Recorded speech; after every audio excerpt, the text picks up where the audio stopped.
कहो गरज कर हम हिंदू और हिंदुस्तान हमारा है। कहो गरज कर हम हिंदू और हिंदुस्तान हमारा है। गर्व करो मेरा धर्म सनातन सबसे पहले आया है। सब कुछ इससे उपजा है और सब कुछ यही समाया है। गर्व करो मेरा धर्म सनातन सबसे पहले आया है। सब कुछ इससे उपजा है और सब कुछ यही समाया है। यही है शुरुआत विश्व की, यही अंत किनारा है। कहो गरज कर हम हिंदू और हिंदुस्तान हमारा है। कहो गरज कर हम हिंदू और हिंदुस्तान हमारा है।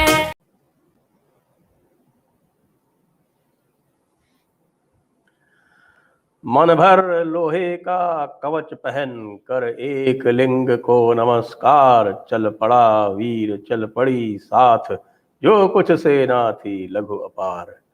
घन घन घन घन घन गरज उठे रणवाद्य सूरमा के आगे।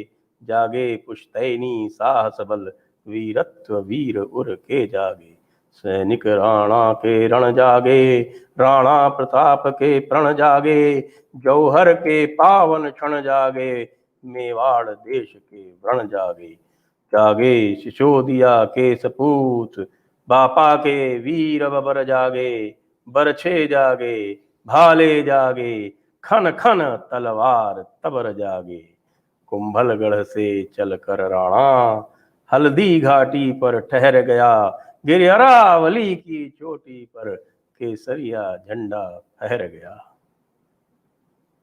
सब्सक्राइब कीजिए, फिर हम आगे चलते हैं हल्दी घाटी में।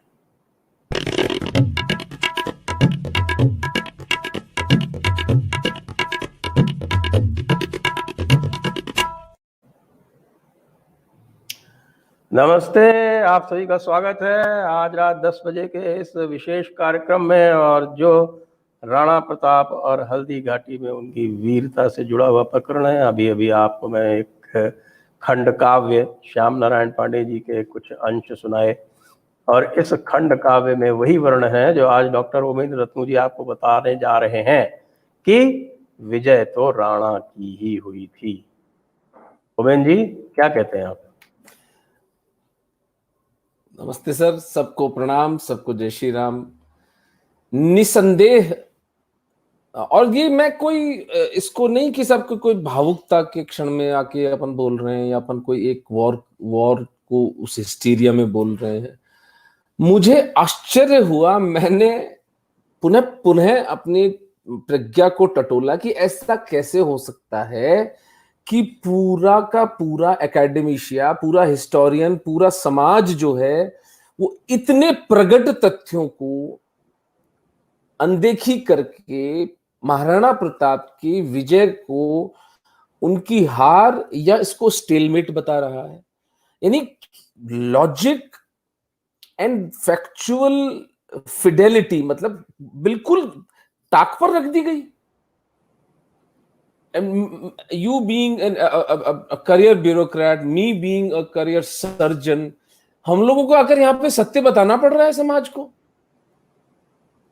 एक बड़ी ये मतलब विभ्रम की स्थिति बात सर है कि ये जो दुविधा है ये सदैव से रही थी। जैसे हम बचपन में जब बड़े हुए थे तो ये मैंने जो भी कविता पढ़ी मुझे अभी तक याद है ये, क्योंकि मैंने बचपन में मेरे ख्याल से 6ठी 7वीं 8वीं में कभी ये पुस्तक रही होगी। ये हल्दी घाटी का एक विशेष रूप से ये जो कुंभलगढ़ से चलकर राणा हल्दी घाटी पर ठहर गया, आज तक मुझे कंठस्थ है। आपके मेरे विचार से रही होगी ये कोई 50 वर्ष पूर्व की बात।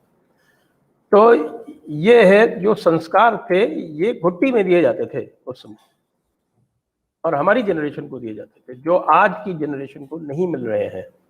और आप इस खंड काव्य को पढ़ें तो आपको पता नहीं आपने पढ़ा है कि नहीं पढ़ा है श्याम नारायण पांडे जी वाली हल्दी घाटी रचना? नहीं, मैंने नहीं पढ़ा सर। मैं पढ़ूंगा, लेकिन मेरी रोंगटे खड़े हो गए आपने जब काव्य पाठ किया। It was mesmerising. तो इसमें भी आप बिल्कुल स्पष्ट देखेंगे कि पूरा वर्णन है। और बिल्कुल आरंभ से जहां से राणा प्रताप की और उनके भाई शक्ति सिंह का विवाद होता है आखेट को लेकर, और वहां से लेकर और हल्दी घाटी युद्ध समाप्त होता है, पूरा प्रामाणिक वर्णन है। और उसमें कहीं भी मैं तो ढूंढ ढूंढ के थक गया, मुझे तो कहीं मान सिंह के या अकबर के जो सेना थी उसकी विजय नहीं दिखाई पड़ी। वहां तो मान सिंह भागा है, और चेतक भी जो है, वो जो कहानी आती है ना कि वो उसको चेतक उनको लेके भाग गया है, ऐसा कुछ इस काव्य में नहीं है।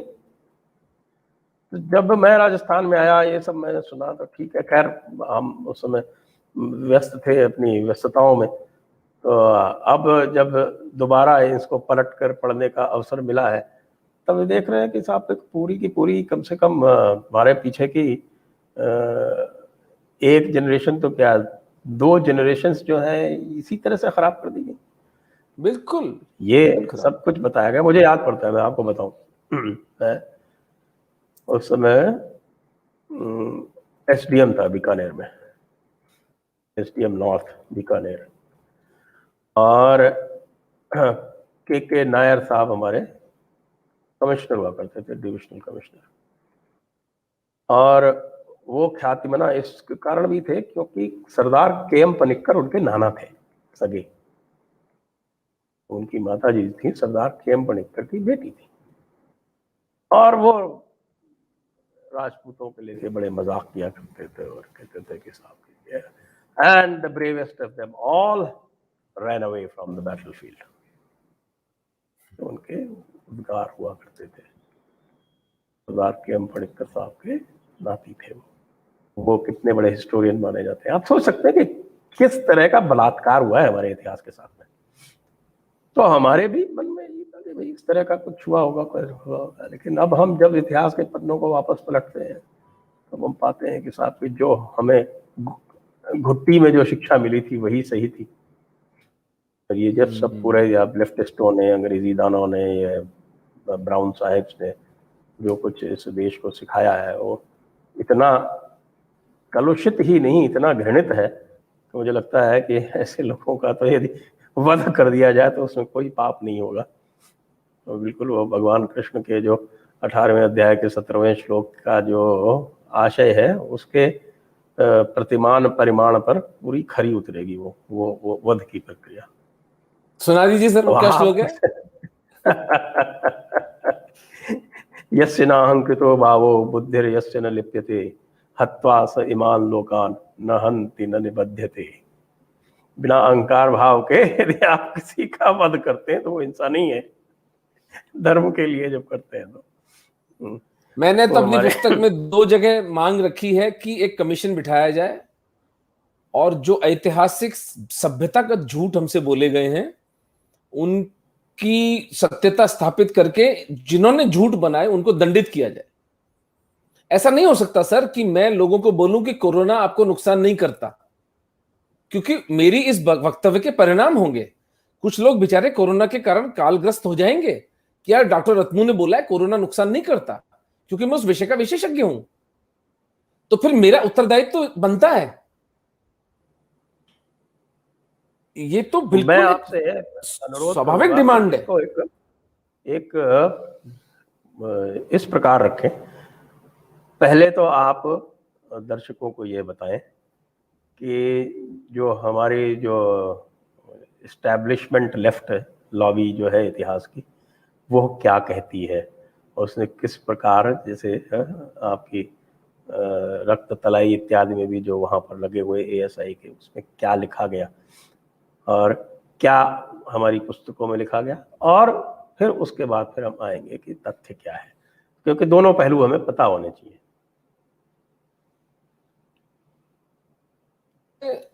मैं गया सर 6 महीने पहले रक्त तलाई, और मैं दंग रह गया कि देख करके 21 जून 1576 डेट लिखी हुई है हल्दी घाटी के युद्ध की ASI के पट्टे पर, जो कि 18 जून है। मैंने सर पीट लिया अपना। मैंने कहा यार जो डेट ही सही नहीं बता पा रहे वो तथ्य क्या सही बताएंगे? डेट तो सबसे स्थूल बात है ना, उसमें तो कुछ सूक्ष्म नहीं है। आप प्रतिपादन करें सत्यों का और फैक्ट्स को, उनको इंटरप्रेट करें, वो तो एक अलग बात होती है, वो तो उसके लिए तो थोड़ी बुद्धि चाहिए भी, लेकिन डेट वहां से कॉपी कर। फिर वहां लिखा हुआ कि प्रताप यहां से भागे थे। तो नारायण दास जी उपाध्याय मेरे साथ थे, जो कि संघ के स्वयंसेवक हैं और बहुत बड़े, अब तो बहुत बड़े पदाधिकारी भी हैं। और क्या विलक्षण आदमी है सर, उस आदमी ने कितनी स्टडी कर रखी है। दिवेर का पूरा स्मारक एक उस महात्मा के पुरुषार्थ से बना। तो हमारे साथ जुड़े मैंने हुए हैं, उनकी, उनके कमेंट्स भी आ रहे हैं चैट पे, देख रहा हूँ। आ रहे हैं क्या? वो तो महापुरुष हैं, उनको अपन अलग से एक सेशन रखेंगे सर। तो नारायण नारायण जी साहब, को हमारा प्रणाम। बिल्कुल चरण स्पर्श, मेरे गुरु तुल्य है वो। तो क्योंकि ये पुस्तक उन्हीं की प्रेरणा से लिखी है मैंने। मुझे तो सर कहाँ हिस्ट्री का पता था। मैं तो उदयपुर में पीजी करके भी आ गया और मैंने तो कभी ये चीजें देखी नहीं थी। तो मैंने नारायण साहब को देखा, नारायण साहब ने मुझे देखा, हमने कंधे उचकाए कि ये क्या चल रहा है। तो उसके बाद नारायण साहब इस विषय के पीछे पड़ गए, और जो एमपी है हमारी माननीय दिया कुमारी जी, उन तक रिप्रेजेंटेशन गया। और फिर हमने ये वहां से अर्जुन मेघवाल जी जो मिनिस्टर हैं कल्चर के, उन्होंने इसका ऑर्डर पास किया। और उस ऑर्डर के प्रतिफल में ये जो पट्ट है, सूचना पट्ट, इसका निस्तारण करने के लिए इसको हटा के अब नया लगाया जाएगा। उस पर भी एक कमीशन बैठेगी कि उसमें क्या सत्य लिखा जाए। पुस्तकों में तो ये है सर कि एक 7-8 पन्ने का चैप्टर अकबर हत्यारे पर है, और एक पैराग्राफ प्रताप पर है। हमारी लोकश्रुति में भी जो चलाई जाती है बात, वो प्रताप की वीरता की नहीं। अरे घासरी रोटी ही जद बन बिलावड़ो ले भाग्यो, नानो सो अमरो कूक पड़ो राणा रो सोयो दुख जाग्यो। हूं लड़्यो घणो हूं सयो घणो, मेवाड़ी मान बचावण में, हूं पाछ नहीं राखी रण में, बैरारो खून बहावण में। ये जो डिफीटिस्ट पोएट्री है, ठीक है, कवि की स्वतंत्रता होती है अभिव्यक्ति की, कि वो टेंजेंट्स पे जा सकता है, लिख सकता है।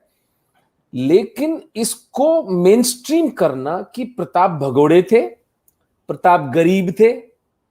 अरे भाई, और कुछ नहीं तो यार थोड़ी बुद्धि काम में ले लो। प्रताप को शिकार का बहुत शौक था। प्रताप और उनके बच्चे घास की रोटी, मांस रोटी खाते थे। वो मांस तो खा ही सकते थे कुक करके। एक क्षत्रिय के लिए meat is always available in Aravallis, खरगोश का, हिरन का, जो भी हो। घास की रोटी क्यों खाएंगे अमर सिंह जी? और अमर सिंह जी की हाइट पता है, 7 फुट से लंबे थे वो। घास की रोटियां खा के अमर सिंह नहीं बनता कोई। तो वो एक नैरेटिव चलता है कि प्रताप भागे थे, डिफीटेड थे, जिंदगी भर वो दुखी प्रताड़ित रहे, जबकि ऐसा कुछ था ही नहीं।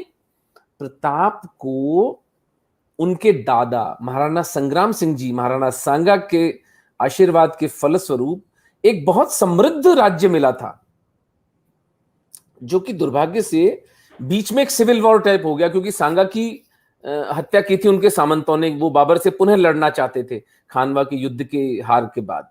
तो सामंतों ने कहा यार ये फिर लड़वाएगा अपने को जाकर के, चलो इसको जहर दे दो। सांगा की हत्या के बाद रतन सिंह, बनबीर और ये पूरा का पूरा प्रकरण चलता है, और उदय सिंह जी बनते हैं मेवाड़ के महाराणा। उदय सिंह जी एक अपेक्षाकृत कमजोर राणा थे। सांगा और प्रताप की तुलना यदि करें तो उन्होंने अपनी तरफ से लड़ाइयां लड़ी, लेकिन उदय सिंह जी उतने प्रतिभाशाली नहीं थे। फिर भी प्रताप को एक समृद्ध राज्य मिला था, और उन्होंने सारा का सारा सोना जो था वो हल्दी घाटी के युद्ध के पहले जो 1568 का साका होता है, उससे पूर्व ही सारा जो धन था वो मायरा मछींद की गुफाओं में ट्रांसफर कर दिया गया था।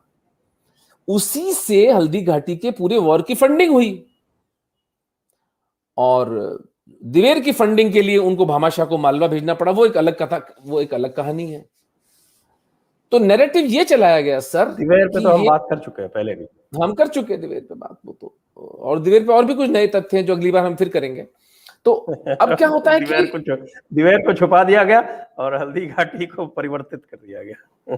नहीं, परिवर्तित नहीं, उल्टा कर दिया गया, एब्सोल्युटली इन्वर्टेड।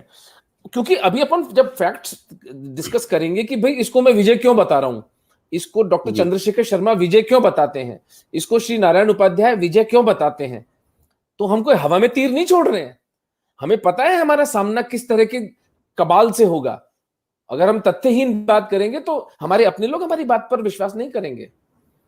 तो नैरेटिव तो ये था सर, जो पुस्तकों में पढ़ाया गया, जिस पर नीरज अत्री ने बहुत सुंदर अपने प्रोग्राम्स किए हुए हैं। मुगल साम्राज्य, मैं चैलेंज करता हूं, कोई मुगल साम्राज्य नाम की चिड़िया थी ही नहीं। देयर वॉज नो मुगल सल्तनत, there was no Delhi sultanate, for the very simple reason that the moment Aurangzeb alienated the Rajputs in 1669 by the edicts of destroying Vaishnava temples and 1679 edict of Jizya, in 1707 with the death of Aurangzeb, so-called Mughal empire finished. If it was that powerful, that amply proves the only reason Mughals were able to rule was the Rajput alliance. And if you look at even at the 1615 की जो संधि हुई थी जहांगीर और अमर सिंह जी के बीच में, मतलब वो संधि किसी विक्टर और डिफीटेड के बीच में हो रही है, वो फिर अलग डिस्कशन है, अमर सिंह जी पर कभी डिस्कस करेंगे। तो इसको साम्राज्य कहना सबसे बड़ा झूठ है। प्रताप को भगोड़ा कहने वालों को लज्जा से डूब के मर जाना चाहिए, क्योंकि वो एक समृद्ध राज्य के स्वामी होकर के 1597 में बिल्कुल स्वतंत्र और एक इतना समृद्ध राज्य अमर सिंह जी के लिए छोड़कर गए, जिन्होंने 17 पिच्ड बैटल्स जहांगीर की आर्मी से लड़ी और 17 के 17 बैटल्स जीती अमर सिंह जी। ये है सर कहानी जी। तो अब आ जाए जरा हल्दीघाटी युद्ध पर। उस दिन की घटनाओं का विवरण जो मैंने मेन स्ट्रीम में देखा है वो ये है कि वो युद्ध हुआ, दोनों सेनाओं में 1:4 का अनुपात था, यानी राणा प्रताप की सेना जो थी 1 थी, तो अकबर की सेना मान सिंह के सेनापतित्व में 4 थी। और राणा प्रताप जो थे मैं वो बता रहा हूँ जो पढ़ाया जाता है। और राणा प्रताप जो थे वो गोरिल्ला युद्ध के, छापामार युद्ध के अभ्यस्त थे। और पता नहीं क्यों, किस कारण से, इसका कारण नहीं बताया जाता, क्योंकि इसका कोई स्पष्ट कारण होना चाहिए कि वो खुले में आकर क्यों लड़े। तो वो खुले में आकर लड़े और जब हारने लगे तो वो मैदान छोड़ के चले गए। उनके जो एक सेनापति थे झाला सरदार, उन्होंने उनका मुकुट पहन लिया, तो उनको मुगलों ने समझा कि राणा प्रताप वो है, उनको घेर लिया। वो चेतक उनको लेके चला गया और नदी पार करते हुए उसके बाद फिर जाके उनको सुरक्षित पहुंचा के वो चेतक जो है वो समाप्त हो गया। और उसके बाद फिर राणा प्रताप भटकते रहे वनों में, और उन्होंने फिर बाद में धीरे धीरे करके छापामारी युद्ध करके और कुछ अपनी अंत में अपनी मृत्यु से पूर्व काफी कुछ साम्राज्य वापस पा लिया। इसमें दीवार का भी उल्लेख नहीं होता है। ये मेन स्ट्रीम मीडिया हमको, सॉरी, जो आपका जो मेन स्ट्रीम एजुकेशन हमें जो हमारी टेक्स्ट बुक्स है हमारी। अब हम आपसे सुने कि हल्दीघाटी के युद्ध की घटनाएं क्या थी। थोड़ा सा भूमिका बताऊं सर, हिस्ट्री थोड़ी सी, वो भी इस बात को डिसाइड करेगी कि ये सब झूठ है। जी। 1572 में महाराणा प्रताप मेवाड़ के महाराणा बनते हैं। 1576 में हल्दीघाटी का युद्ध होता है। इन 4 साल में 1573 में अकेले 1573 एडी में 4 पीसफुल मिशंस अकबर भेजता है प्रताप के पास। पहला जलाल खान कोरची, उससे प्रताप मिलते ही नहीं है, वो तो वापस चला जाता है।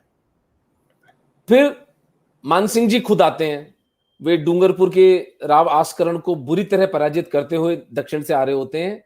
तब 2 जासूस इनके प्रताप के, एक डूडा चुंडावत थे और एक थे, मुझे नाम स्मरण नहीं आ रहा है उनका। तो इन्होंने आकर के पहले ही प्रताप को सूचना दे दी कि मान सिंह जी पूरी तरह से उनका जो तुर्क जो शासक हैं उनके जैसा मानस है, वो कुछ ज्यादा आपको यील्ड करने वाले नहीं है, तो हमें भी उनको कुछ यील्ड नहीं करना है। उदय सागर के पास मीटिंग होती है, वहां पर प्रताप बहाना बनाते हैं कि मैं नहीं, मेरा पेट में दर्द हो रहा है, वो अमर सिंह जी को भेज देते हैं। तो मान सिंह जी वहां ताना देते हैं कि मुझे पता है कि पेट दर्द कैसा होता है, मुझे पेट दर्द की दवाई का भी पता है। अगर प्रताप ने लड़ने की ठान ही ली है तो फिर अब इसका फैसला युद्ध में ही होगा। और जाते वक्त फिर वो उदयपुर में जब प्रताप से मिलते हैं तो प्रताप उनको 3 बातें कहते हैं कि ठीक है, तुम संधि करवाना चाहते हो। नंबर 1, वो मेवाड़ी में बताऊं सर? हाँ बिल्कुल। हाँ, मुंह चौथ नहीं दूला, मतलब मैं टैक्स नहीं दूंगा अकबर को। हूं चाकरी नहीं करूला, मैं जाकर के वो उसको जो सजदा करते हैं ना, जिल्ले सुबहानी जिल्लल्लाह, वो नहीं करूंगा, सजदाए दिल्ली जाऊंगा ही ताजीमी नहीं। बोलते हैं उसको। वैसे तो ताजीमी। इस्लाम में सजदा मना है अल्लाह के अलावा, लेकिन मुगलों के यहाँ जो सजदा किया जाता है उसके तो सब सजदा ताजीमी है। वो मतलब वो जो है रियासत का सजदा है, वो सजदा है, उबूदत नहीं है। देखिए आप देखिए हर चीज का रास्ता है। और तीसरी शर्त प्रताप रखते हैं, मुंह छोकरी नहीं दूल्हा, मैं चौथ नहीं दूंगा, चाकरी नहीं करूंगा और छोकरी नहीं दूंगा। तो मान सिंह कहता है कि आपने युद्ध की ठान ली है? तो बोले हाँ ठान ली है। तेरे फूफा को लेता हुआ आना युद्ध के लिए, ये प्रताप कह के उसको रवाना कर देते हैं। क्योंकि भारमल की बेटी से शादी हुई थी ना अकबर की। और ये उनके भगवान दास का बेटा था, भारमल के बेटे भगवान दास का बेटा थे मान सिंह जी। तो मान सिंह जी को ये ताना मार के वो रवाना कर देते हैं। तीसरी जो पीस ओवरचर होता है वो भगवान दास खुद आते हैं, मान सिंह जी के पिताजी।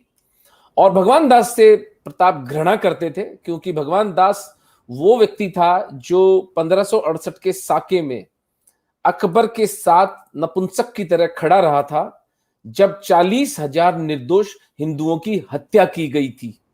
और जगदीश मंदिर और जो बड़े बड़े मंदिर थे, आज भी सर वहां जाए तो रक्त खौल उठता है उन मंदिरों की। मंदिर नीचे जो कंगूरे हैं उसके जो बेस है वो हिंदू और जैन है, और जो उसका टॉप है वो इस्लामिक गुंबद लगा हुआ है उस पे। आज भी चित्तौड़ में है वो जगह। और उसके साक्षी जयपुर के राजपूत के भगवान दास के उसमें खड़े थे।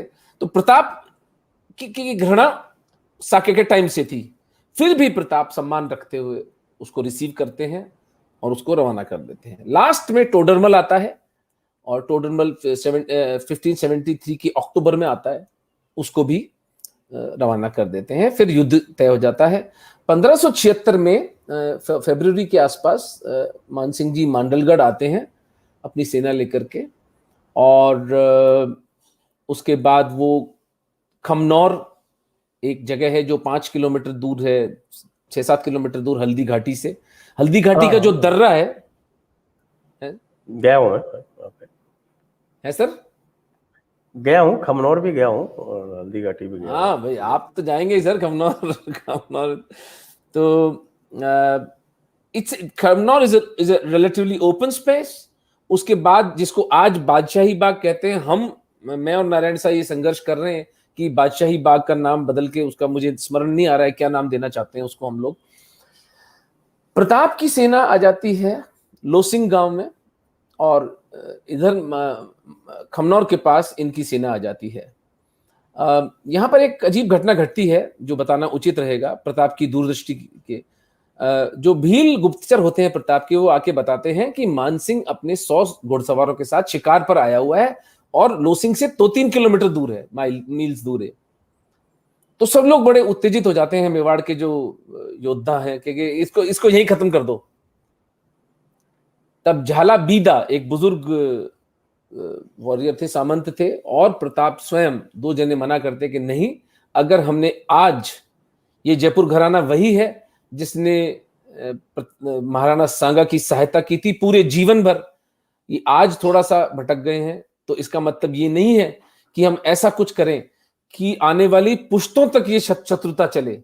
ये एक छोटा कालखंड है, ये एक एबेरेशन है, ये चला जाएगा। लेकिन अगर हमने धोखे से आज मानसिंह को मार डाला तो फिर जयपुर उदयपुर के राजपूतों में मित्रता कभी नहीं हो पाएगी। कितनी दूरदृष्टि लोग थे सर, बताइए मुझे आप।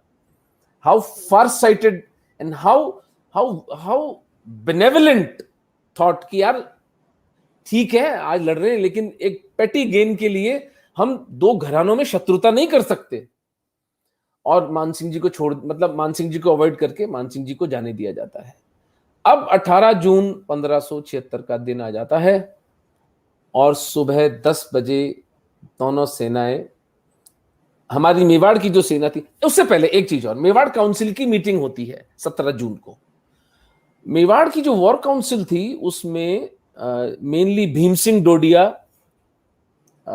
भामाशाह, ग्वालियर के राजा राम सहाय तंवर, उनके 3 बेटे शालीवाहन, भवानी और प्रताप, और उनका एक 14-15 वर्ष का पोता। फिर जो साकय में मरे थे जयमल राठौड़ और पत्ता चुंडावत, उनके बेटे खूपा राठौड़ और कल्याण सिंह चांपावत, ये, और मान सिंह सोनग्रा, अक्षय सोनग्रा जो कि मामा थे प्रताप के, ये सब लोग वहां पर एक वॉर काउंसिल की मीटिंग होती है, जिसमें अब उस प्रश्न का जवाब आता है कि प्रताप खुले में क्यों लड़े थे।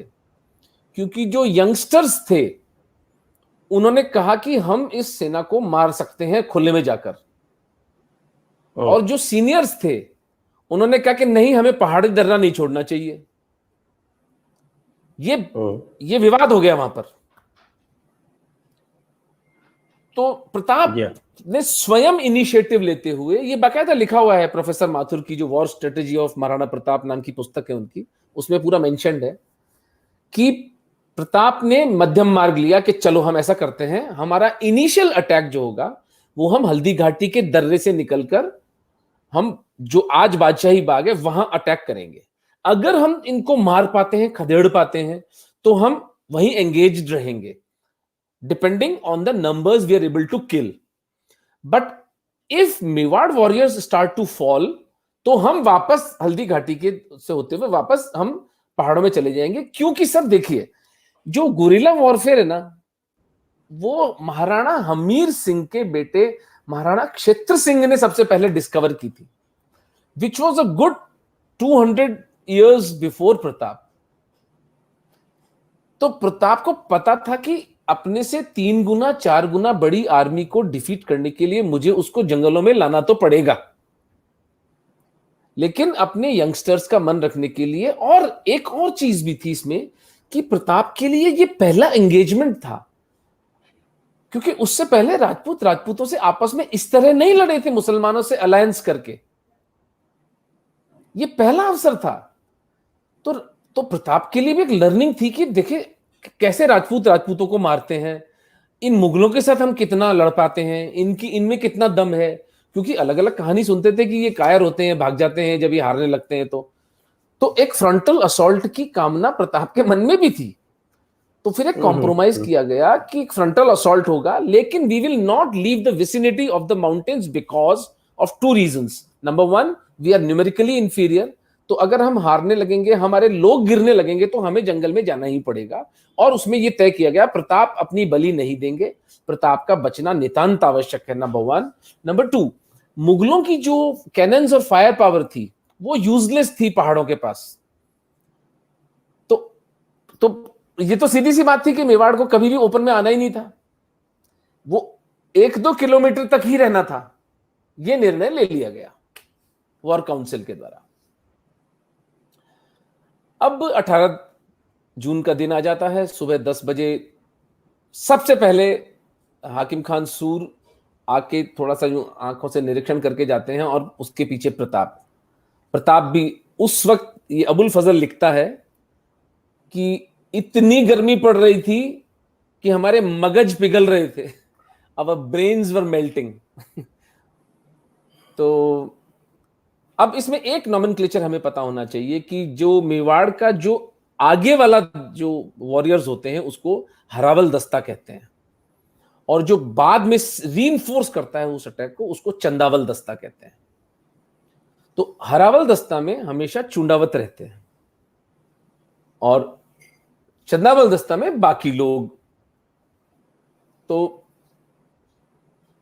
3 विंग्स मेवाड़ की आर्मी की बनी।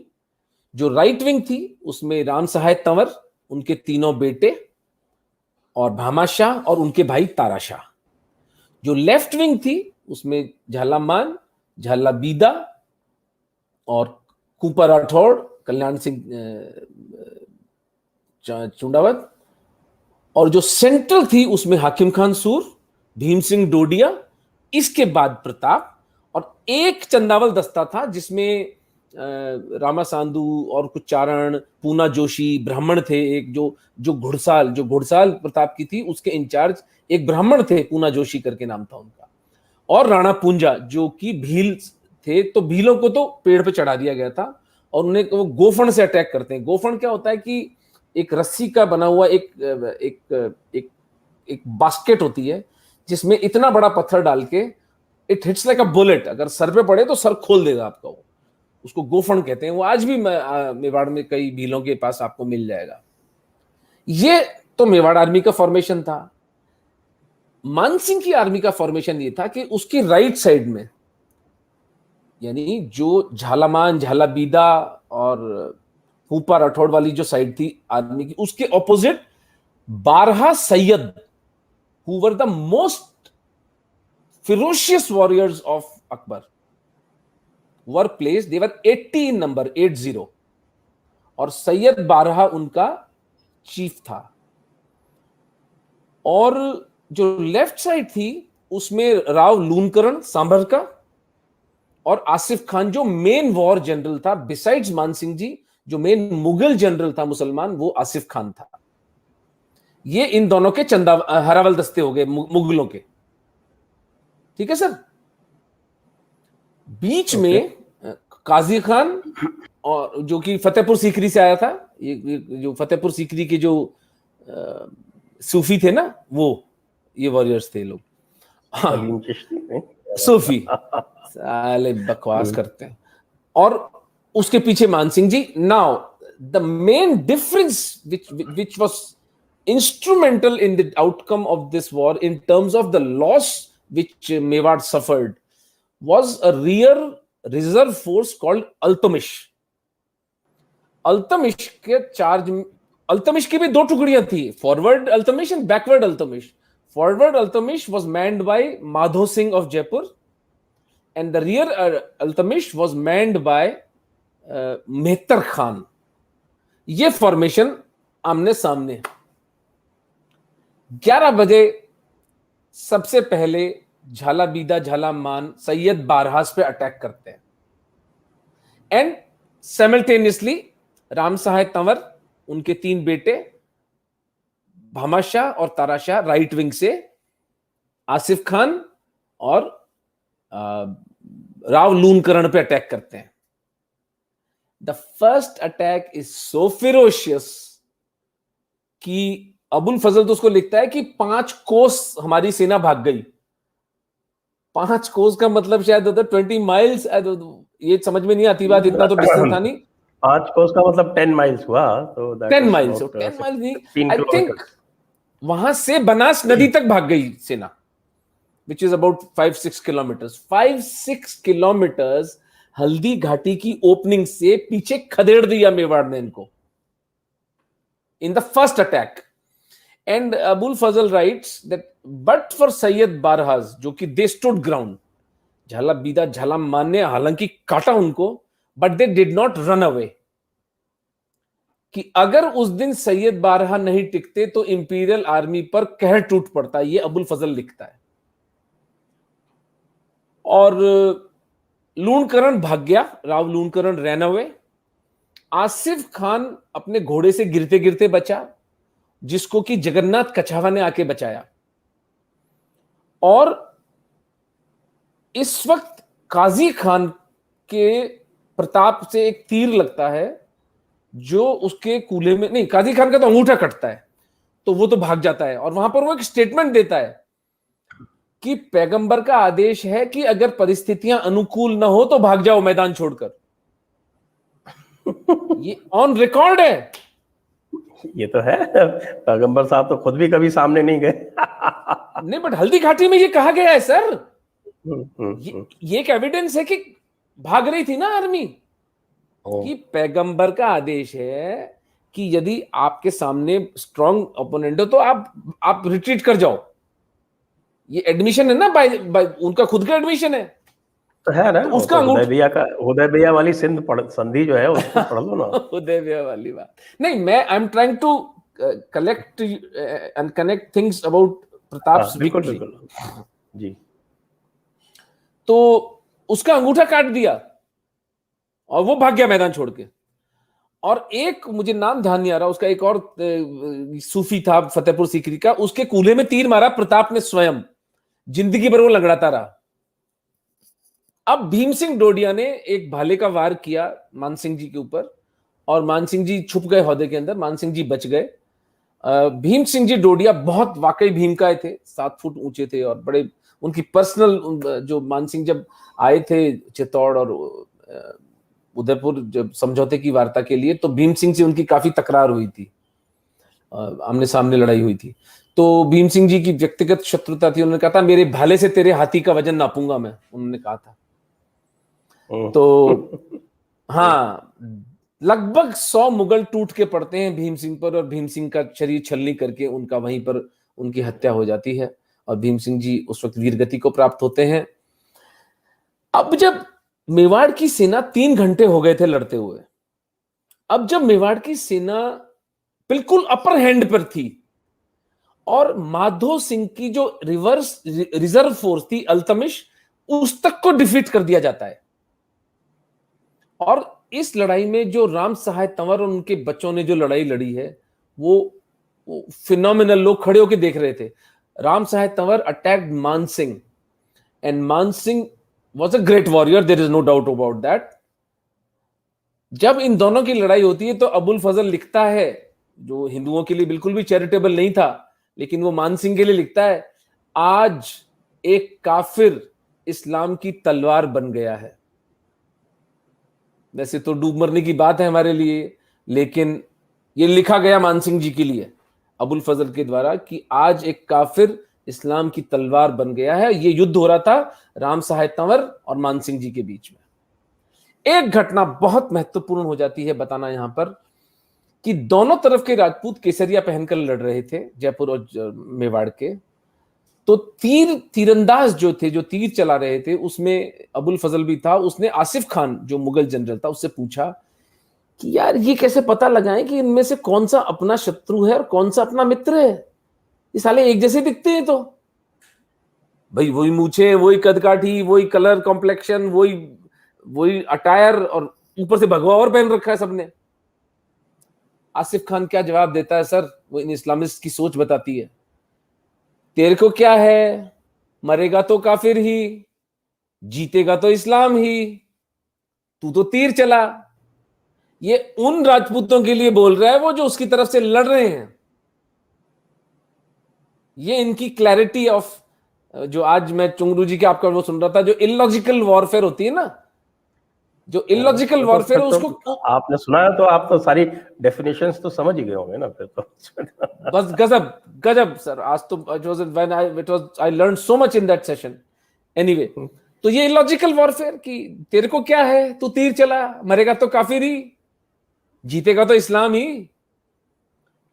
अब क्या होता है कि जब मुगल ये बर्बादी की कगार पे थे, खत्म होने वाले थे, अपने से 1/3 छोटी आर्मी के द्वारा मेहतर खान एक चाल चलता है, और वो कहता है कि बादशाह अकबर आ गए हैं ढोल बजाते हुए, और उसकी जो अल्तमिश फोर्स है उससे वो घोड़ों से खूब सारी बनास नदी की धूल उड़ाता है। तो धूल इतनी उड़ती है कि मेवाड़ की आर्मी कंफ्यूज हो जाती है कि यार अगर अकबर आ गया अब रिजर्व फोर्स लेके, 3-3.5 घंटे हो गए हमें लड़ते हुए, अब हम इनसे नहीं लड़ सकते और अब तो रिट्रीट करना पड़ेगा। तो सारे जो वॉर जनरल्स हैं, झालाबीदा, झालामान, राम सहाय तंवर, हाकिम खान सूरी, ये सब प्रताप की ओर देखते हैं, then they decide to retreat. लेकिन Pratap, that was the original plan. That was the original plan कि अगर हम न्यूमेरिकली ओवरवेल्म होने लगेंगे तो मरेंगे नहीं, कटना नहीं है, काट के भाग लो, क्योंकि वो तो महाराणा खेता की एस्टेब्लिश प्रैक्टिस थी। ये प्रताप गुरिल्ला के जनक नहीं थे, प्रताप ने गुरिल्ला को बुरी तरह से इंप्लीमेंट किया। तो जब ये घटना घटती है कि मेहतर खान शोर मचाता है कि इस तरह आ गए हैं, तो प्रताप एक लास्ट चांस लेते हैं। वो जो सेलिब्रेटेड सीन है ना, चेतक के अगले 2 पैर मान सिंह जी के हाथी के ऊपर और प्रताप का भाला। Pratap is quoted as being having said that in Veer Vinod, ले आया प्रताप सिंह, तुझसे तू जितनी बहादुरी दिखला सकता है दिखा,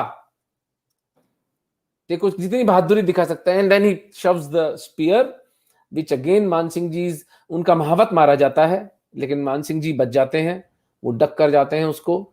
और जो चेतक की पिछली टांगे हाथी की आगे लगे खांडा होता है, एक स्ट्रेट तलवार होती है, तलवार तो होती है वो कुरकट होती है, एक स्ट्रेट तलवार उसको खांडा कहा जाता है। उस खांडे से चेतक की पिछली टांग कट जाती है एक तरफ की, और हाकिम खान सूर और राम सहाय चेतक का मुंह, उसकी जो जो जो उसकी जो काठी थी वो पकड़ के और उसको हल्दी घाटी में दक्षिण दिशा की तरफ मोड़ देते कि आप निकलिए यहां से।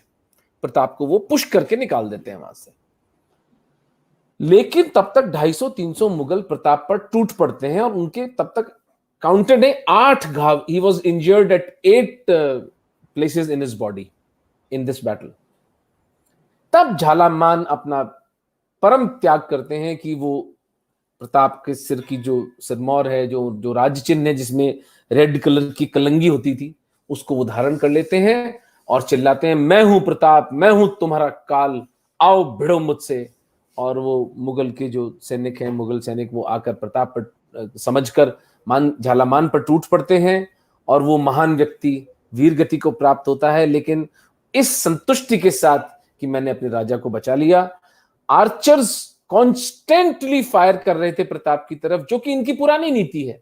चाहे हेमचंद्र भार्गव को अकबर ने 1556 के उसमें सेकंड बैटल ऑफ पानीपत में मारा हो, चाहे महाराणा सांगा को बाबर ने तीरों से घायल किया हो, हमारे राजा हाथी पर बैठकर अपने आप को बहुत वल्नरेबल बना देते थे, सबसे आइडेंटिफाइबल स्पॉट पर रहते थे, and they used to lead from front.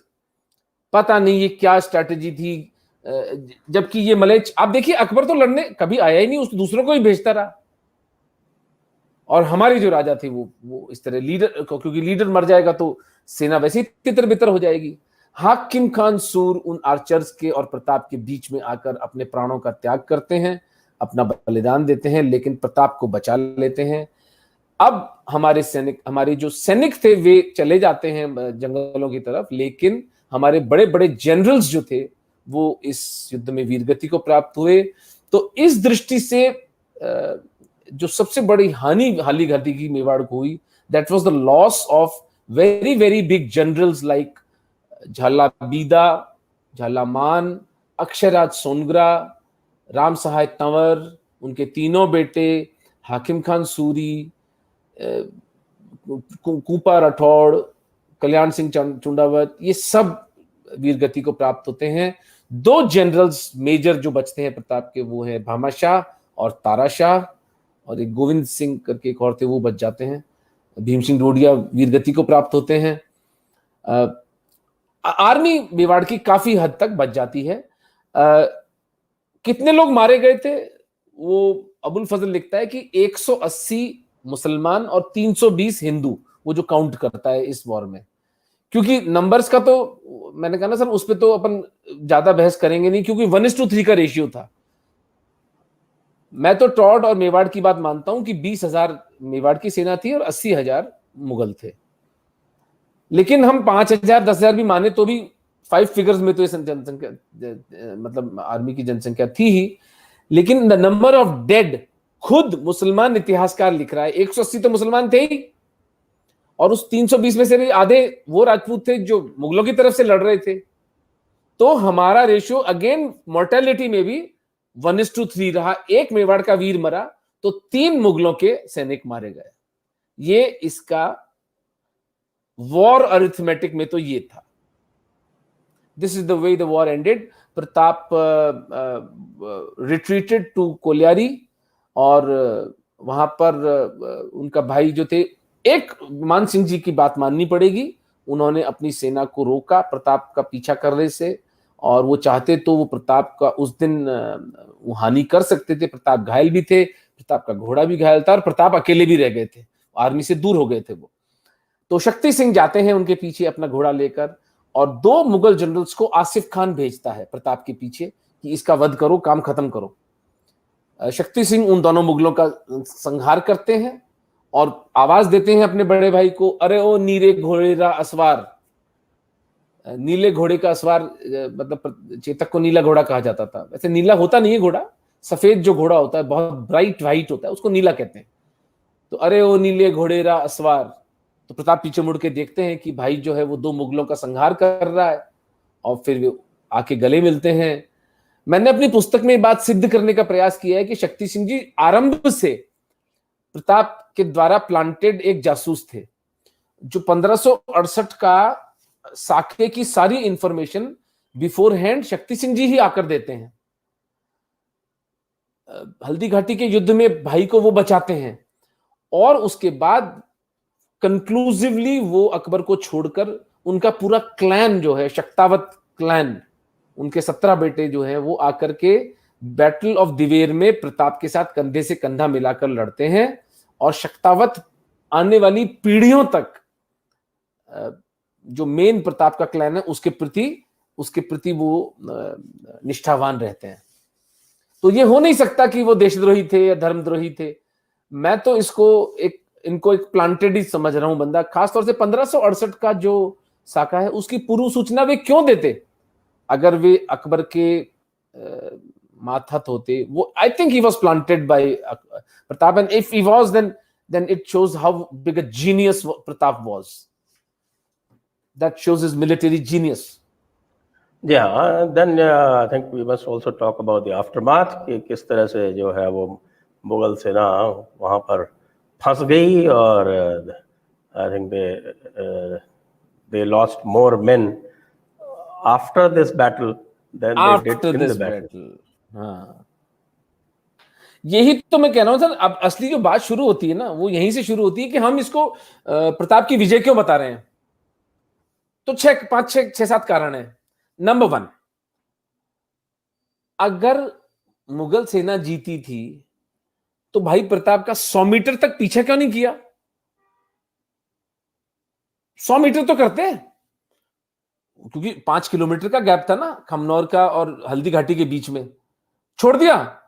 इसका मतलब यह है कि जब प्रताप रिट्रीट कर रहे थे, जब जा रहे थे, तो राम सहाय तंवर, झाला बीदा, झाला मान और जो बड़े बड़े जो वॉर जनरल्स थे मेवाड़ के, दे एंगेज देम, उनको नहीं जाने दिया उनके पीछे। नंबर 1। नंबर 2, कोई भी वॉर उसकी आउटकम उसके ऑब्जेक्टिव्स पर डिसाइड होती है। करेक्ट। आपके ऑब्जेक्टिव्स क्या थे भाई? तो प्रताप की हत्या या प्रताप को बंदी बनाना मुगल ऑब्जेक्टिव था।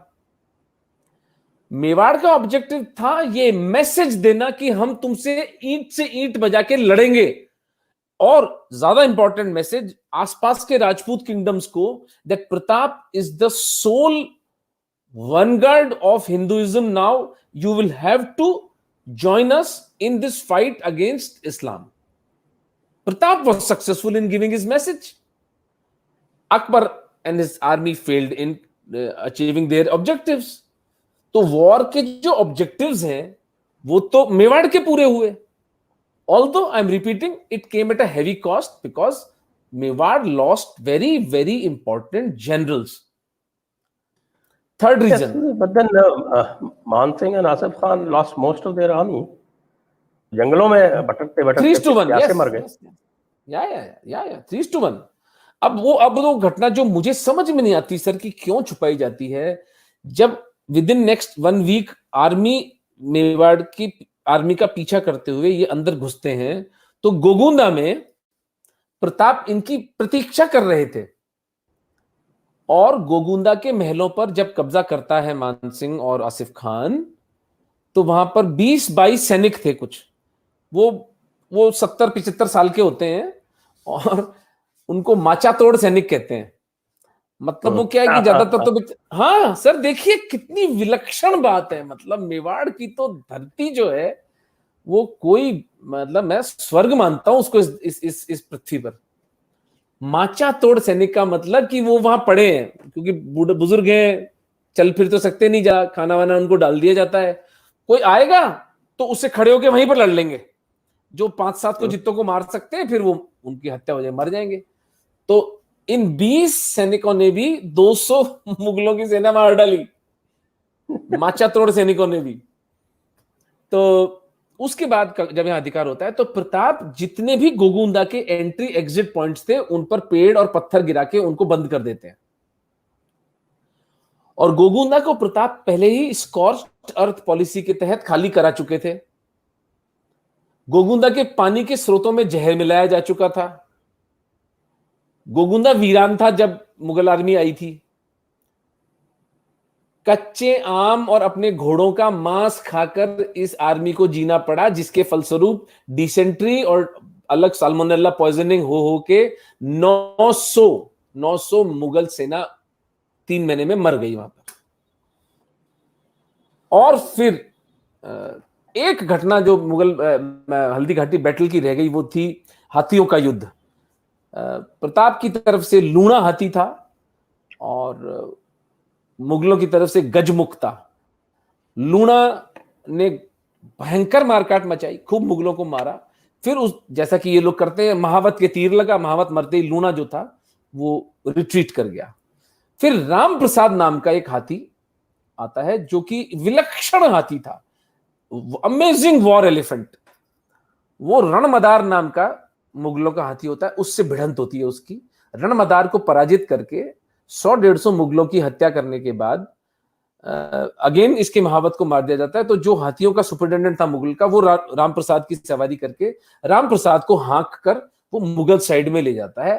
That was the only loss of Mewar army की राम प्रसाद जितना कीमती मूल्यवान हाथी इनके हाथ से निकल गया। And that was the only war booty that was taken to Akbar.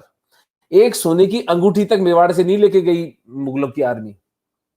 और फिर ये राम प्रसाद तो बात उसके बाद 6 साल बाद तो वो फिर पूरी तरह से हार के पूरा का पूरा मेवाड़ उनको खाली ही करना पड़ता है ना, खाली पड़ गया। और राम प्रसाद की बात सुन ले सर, राम प्रसाद ने जाकर के जब अकबर के पास उसको पेश किया गया तो अकबर ने उसका नाम पीर प्रसाद रख दिया।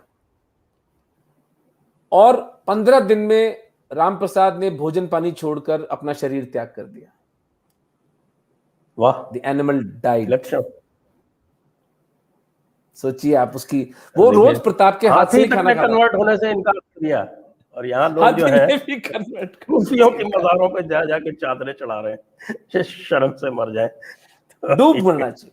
वो एक स्थूल बुद्धि के जानवर ने भी इतना प्रतिकार किया, उसने भोजन पानी छोड़कर अपना देह त्याग कर दिया। सर ये ऐतिहासिक इंसिडेंट है। फोर्थ रीजन जिसकी वजह से हम प्रताप की, अब हम सोचते हैं कि काफी प्रश्न भी आ गए हैं, तो मैं एक बार ये चेन ऑफ थॉट पूरा कर लूं, बस 2 मिनट जी, 2 मिनट और जी कि जो सबसे इंपॉर्टेंट चीज किसी भी हिस्ट्री डॉक्यूमेंटेशन में होती है वो होते हैं रेवेन्यू रिकॉर्ड्स। Right sir? ये इरफान हबीब ने तो सारे जो हिंदुओं को नीचे दिखाने का प्रयास किया, रेवेन्यू रिकॉर्ड दिखा के किया है। 3 महीने हल्दी घाटी के युद्ध के बाद प्रताप के एटलीस्ट 6 जागीरें बांटने के ताम्रपत्र हैं, मिल गए हैं। उनके फोटोग्राफ्स हैं, वो मैं आपके साथ साझा कभी नेक्स्ट टाइम जब होगा वो कर दूंगा।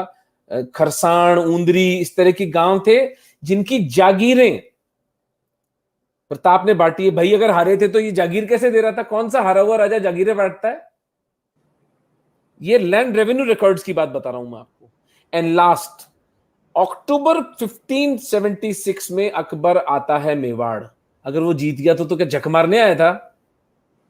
मोही पर 3000 सैनिकों के साथ वो थाना बिठाता है। फिर वो थाना बिठाता है मदारिया में, जहां पर महाराणा कुंभा का जन्म हुआ था, महाराणा मोकल थे। मदारिया में वो थाना बिठाता है, लेकिन हल्दी घाटी में कभी वो थाना नहीं बिठा पाता है। 6 बार अगले 7 वर्षों में वो गोगुंदा जीतता है। 6 बार प्रताप गोगुंदा उससे पुनर्र्जित कर लेते हैं। 1576 से 1583 के बीच में छोटे बड़े 40 बैटल्स प्रताप और अकबर की सेना के बीच में लड़े जाते हैं। 40 बैटल्स। और जिसका दिव्य अंत दिवेर की विजयदशमी की लड़ाई के दिन होता है, जिसमें 3 दिन की कैंपेन में 30,000 मुगलों को प्रताप और उनके बेटे अमर सिंह जी काट डालते हैं। ये हल्दी घाटी का सत्य है। कोई सिद्ध करके मुझे बता दे कि मुगल जीते थे, तो भाई मैं भी मान लूं, नहीं तो बिल्कुल फिर ठीक है। तो अब चलते हैं दर्शकों के प्रश्नों की ओर। हाँ। और दर्शकों से अनुरोध है कि वो कृपया इस वीडियो को अधिक से अधिक शेयर करें, इसको लाइक करें, चैनल को सब्सक्राइब करें, और हमारे यदि कोई सहायता कर सकते हो वो भी अवश्य करें अपने कॉन्ट्रीब्यूशंस के द्वारा। और प्रश्नों पर चलने से पहले मैं एक बार उसी हल्दी घाटी खंड काव्य की जो अंतिम 2 छंद है वो पढ़ देता हूं, और उसके बाद फिर हम दर्शकों के प्रश्नों पर चलेंगे। अगणित उर शोणित से सिंचित इस सिंहासन का स्वामी है, भूपालों का भूपाल अभय, राणा पथ का तू गामी है। दुनिया कुछ कहती है सुन ले, यह दुनिया तो दीवानी है, राणा तू इसकी रक्षा कर, यह सिंहासन अभिमानी है। यह सिंहासन अभिमानी है।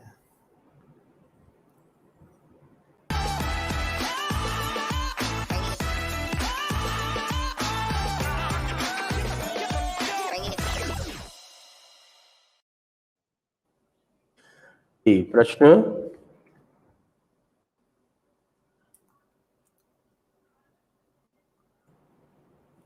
पहला प्रश्न निनाद क्षीर सागर जी पूछ रहे हैं, राणा प्रताप का हल्दी घाटी से टैक्टिकल रिट्रीट एक सोचा समझा और अच्छा डिसीजन था। उन्हें पता था रेशो 4:1 है और बाकी योद्धा अरावली से लड़ना था।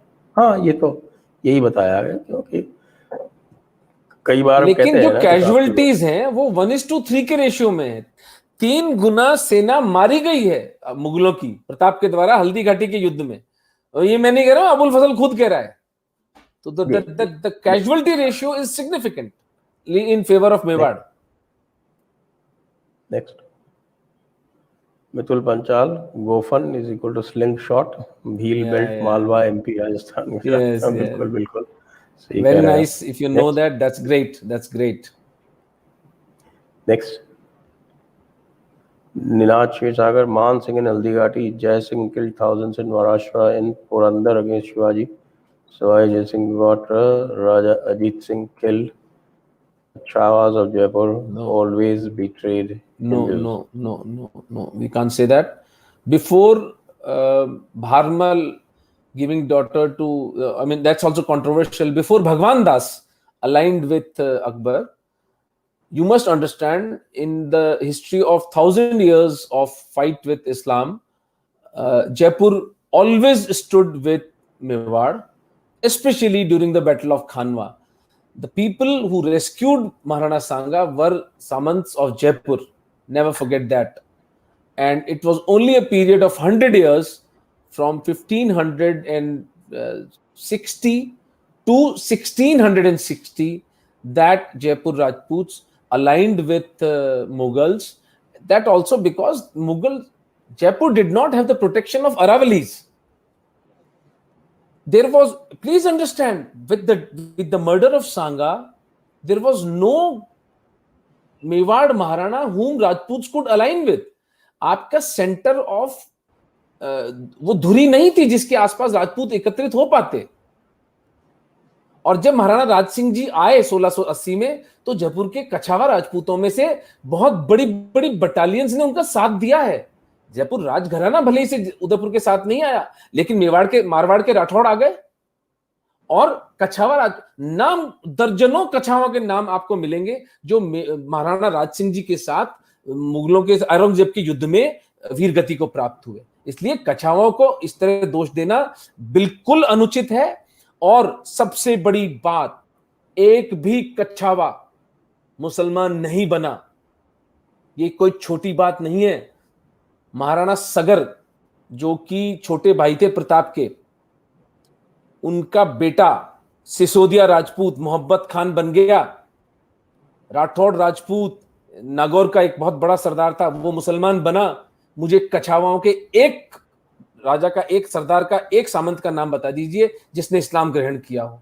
इसलिए we must be very grateful of Jaipur Rajputs, they never let this nation be Islamised. अगर जयपुर के राजपूत कन्वर्ट कर जाते तो मेवाड़ और मारवाड़ का सामर्थ्य नहीं था कि इन पापी दुष्टों को रोक पाते। जयपुर के राजपूतों ने बहुत कॉम्प्लिकेटेड जियोपॉलिटिकल सिचुएशन के अंदर अपने धर्म की सुरक्षा की, कृपा करके ये भाव अपने हृदय से निकाल दें कि Kachhawas are traitors, they are victims of time, they are victims of geography. हम आज पोस्टेरिटी में उसको एनालाइज कर रहे हैं, बहुत सरल होता है, लेकिन उस वक्त जिंदा रहना, उस वक्त प्लेन्स में रह करके अपनी सुरक्षा करना, कोई राजपूत अलायंस था नहीं। एक लेटर किसी को भेजते, पहुंचने में 15 दिन लगते थे, उतने देर में तो 3 बार आ जाता अकबर। अकबर अपनी असेंडेंस पर था, हेमचंद्र विक्रमादित्य को मार चुका था, द्वितीय बैटल ऑफ पानीपत। क्या करते जयपुर के राजपूत? इसलिए जी थोड़ा हमें नेक्स्ट सर्कमस्पेक्ट क्वेश्चन। होना पड़ेगा।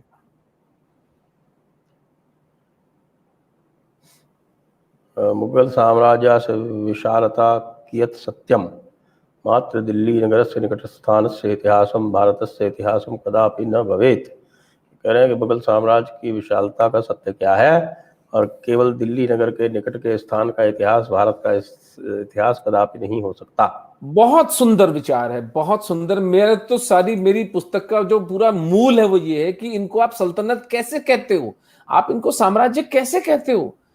क्या ट्रेड रूट्स थे, क्या आर्ट एंड क्राफ्ट था, क्या लिटरेचर लिखा गया, क्या बना दिया। 3 बिल्डिंगें बनी है सर इस्लामी काल के अंदर, एक कुतुब मीनार है, एक लाल किला है और एक ताजमहल है। ये तीनों की तीनों डिस्प्यूटेड हिंदू स्ट्रक्चर्स हैं। कौन सा साम्राज्य है जो कि सिवाय इसके कि कभी मराठा रिवोल्ट कर रहे हैं, कभी अहोम रिवोल्ट कर रहे हैं, कभी कलिंग में रिवोल्ट हो रहा है, कभी अफगान रिवोल्ट हो रहा है, कभी सिंध में हो रहा है, कभी कश्मीर में हो रहा है, कभी मेवाड़ में हो रहा है, कभी गुजरात में हो रहा है, जहां जहां रिवोल्ट हो रहा है वहां भाग भाग के ये उसको कंट्रोल कर रहे हैं। इनके आपस में सिविल वॉर था। आप जहांगीर के टाइम पर जो अकबर के बेटों के बीच में सिविल वॉर हुआ है, जहांगीर के बेटों के बीच में जो सिविल वॉर हुआ है, परवेज खुसरो किस तरह से अपने स्वयं के बेटे को मारा है इसने, जहांगीर ने खुसरो को अंधा किया है, पंजाब में लड़ाई हुई है उसकी। औरंगजेब ने अपने तीनों भाइयों की हत्या की है, शुजा, मुराद और दारा शिको।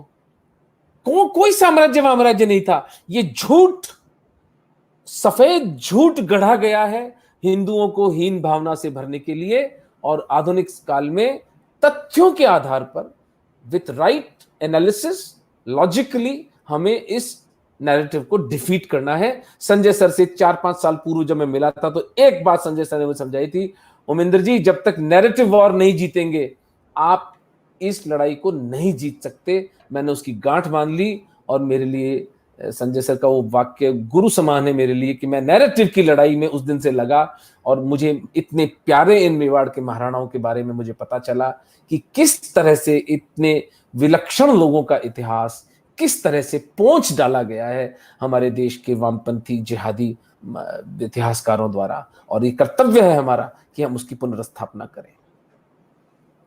अगला सुधीर कुमार जी, पुष्पम पत्रम। धन्यवाद आपका सुधीर कुमार जी, निस्वार्थ पुष्पम पत्रम के लिए।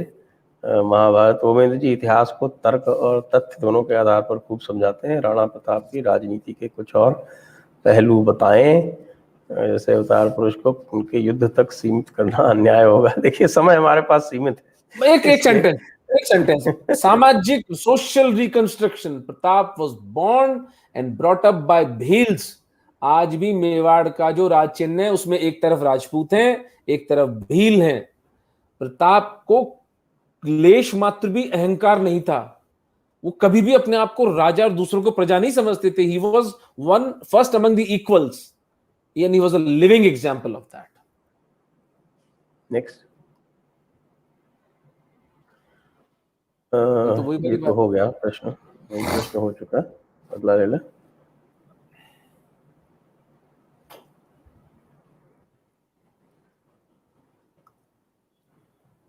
एक बात मान सिंह जी के बारे में ये रहेगी सर कि वो जो हल्दी घाटी के युद्ध के बाद उनकी ड्योढ़ी नीची कर दी गई थी। जब वो अकबर के पास गए थे 1-1.5 साल तक अकबर ने बात नहीं करी उनसे। तो अगर जीते ड्योढ़ी होते, नीचे कर दी थी और उनका मनसब घटा दिया था। अब बताइए मुझे, आप हल्दी घाटी का युद्ध जीते थे, इनके जूते मारने चाहिए इतिहासकारों के जो कहते हैं हल्दी घाटी का युद्ध प्रताप हारे थे। Chaitanya Sanjay sir, what is the Sanskrit word for commander in chief? Senapati is for general. Singh sir, how good the relations between Bhils and Pratap? भाई देखिए, हिंदू सेना में कमांडर इन चीफ हमेशा राजा होता है और उसका सेनापति होता है, ये आपको स्पष्ट होना चाहिए। तो the commander in chief is always the king. Relations between Bhils and Pratap?